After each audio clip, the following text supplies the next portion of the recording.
ادھر جنوبی وزیرستان لور کے علاقے وانا رستم بازار میں ریموٹ کنٹرول بم دھماکے کے نتیجے میں 2 افراد جاں بحق اور 2 پولیس اہلکاروں سمیت 14 افراد زخمی ہو گئے۔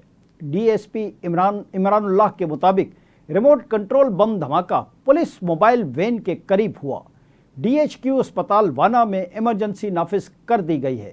دھماکے میں زخمی ہونے والوں کو اسپتال منتقل کر دیا گیا ہے، جبکہ پولیس نے واقعے کی تفتیش شروع کر دی ہے۔ دریں اثنا وزیر اعظم شہباز شریف نے مستونگ میں سیکورٹی فورسز کی گاڑی پر دہشت گردوں کے حملے کی شدید الفاظ میں مذمت کی ہے۔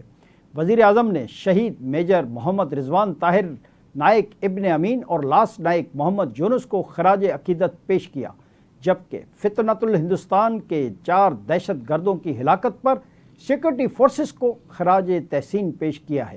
انہوں نے کہا کہ سیکورٹی فورسز کے جوان ملک کی حفاظت کے لیے سیسا پلائی دیوار کی طرح کھڑے ہیں، ملک سے ہر قسم کی دہشت گردی کے مکمل خاتمے کے لیے پرعزم ہیں۔ وفاقی وزیر داخلہ محسن نقوی نے بھی مستونگ حملے کی مذمت کرتے ہوئے شہداء کو خراج عقیدت پیش کیا اور کہا کہ قوم کی حمایت سے بھارتی اسپانسرڈ دہشت گردوں کا صفایا کریں گے۔